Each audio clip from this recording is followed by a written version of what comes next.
ने पानी त्यागा तो और पानी आया, पर्वत ने जल त्यागा, पर्वत पर और जल आया, लेकिन समुद्र ने नहीं त्यागा।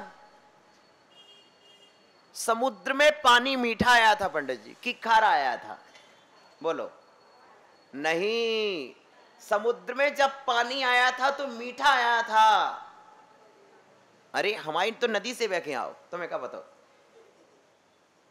बंबई में जो पानी आ रहा तो हमारे गांव की नदी से तो बह के आ रहा हो। क्या भैया, अपनी धसान से बह के आओ नहीं? हाँ, सब बच्चों से पूछ लो। वही अमरकंटक से नर्मदा नदी निकली, उसी से तो बह के आया, तो समुद्र में आया। कितना मीठा पानी अपनी नदी का, और लेकिन बंबई में आके काय खा रहा होगा?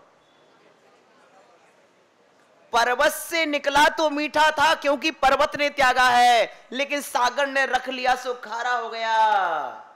जो रखता है उसके पास खारापन होता है, जो त्यागता है उसके पास मीठापन होता है।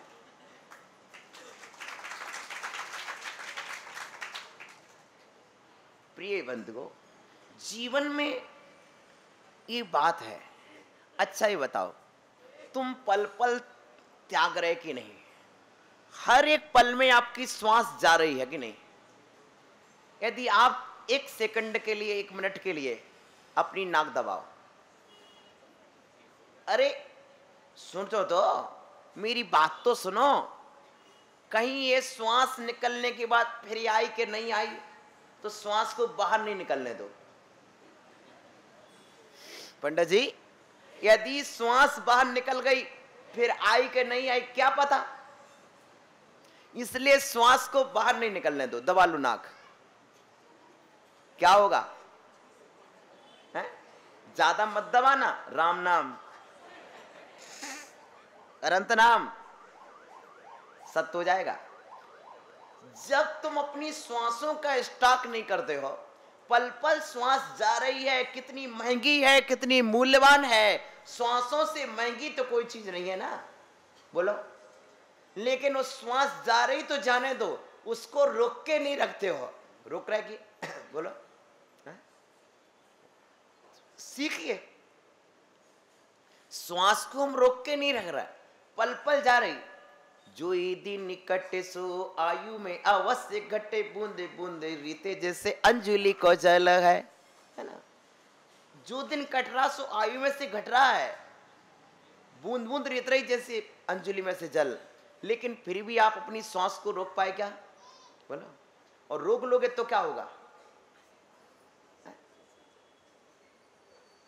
जब हम श्वासों का संग्रह करके रखें और त्यागे ना, तो हमारी जो श्वासें हमें जीवन देती हैं, वही श्वासों का संग्रह ही हमें, बोलो, मरण का कारण बनता कि नहीं? बोलो। पंडित जी, विदेश में डेथ डॉक्टर तैयार हुए। कौन से डॉक्टर?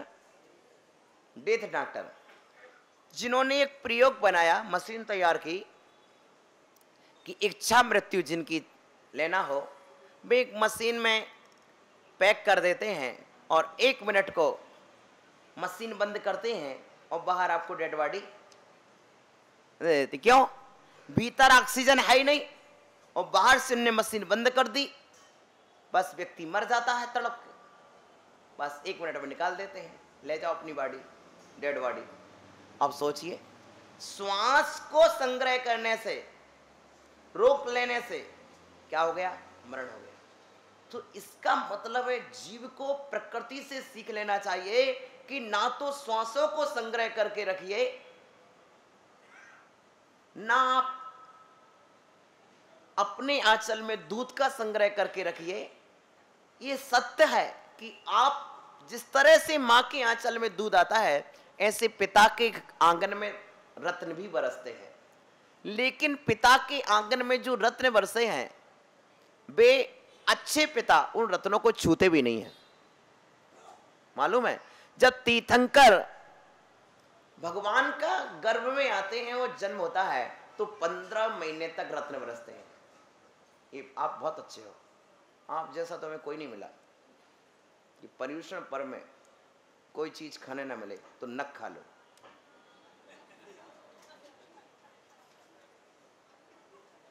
कहलाती, बेस्ट पॉलिसी। ठीक, अब देखिए, सुनिए, समझिए कि अपन चर्चा क्या कर रहे हैं। रत्नों की वर्षा हो गई, तीर्थंकर के आंगन में बरसी, तीर्थंकर के पिता ने रत्न पटोर के नहीं रखे।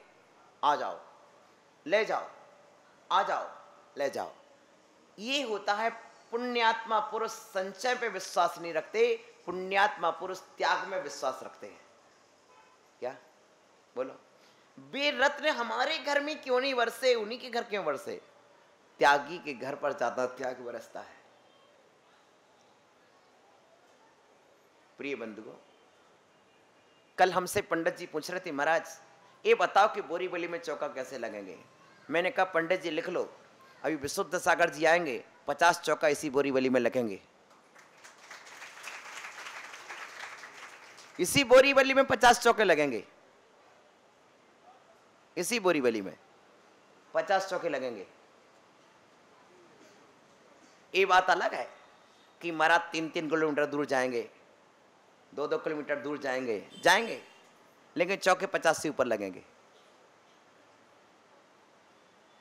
यदि आए तो इधर नहीं आए तो दूसरी कॉलोनी में आएंगे, जहां आएंगे वहां।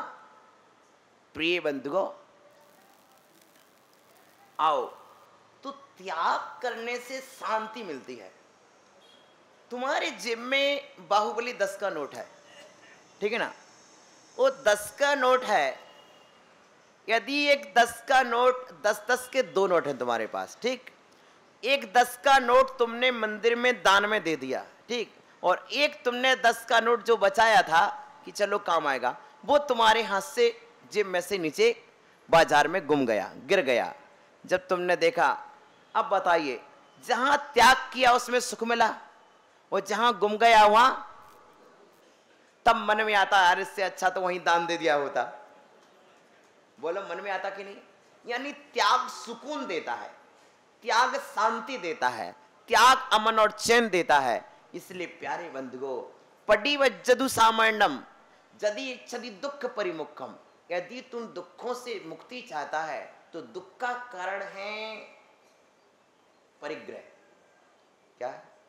परिग्रह चिंता दुख ही मानो। समझ आए? तो परिग्रह चिंता को जन्म देता है, और चिंता, चिता समाख्याता। चिता देखी आपने? चिता मुर्दा, सौ। चिता और चिंता में कितना अंतर है? चिता अजीव को जलाती है और चिंता जीवित को जलाती है, इतना ही अंतर है। चिता चिंता समाख्याता बिंदु मात्र विशेषता, चिता दहती निर्जीवम चिंता दहती सजीवकम। तो परिग्रही व्यक्ति को चिंता में जीना पड़ता है। कहां संभालूं, कहां रखूं, कैसे रखूं? प्रिय बंधुओं, ऐसा हो जाता है। तो आज मैंने आपको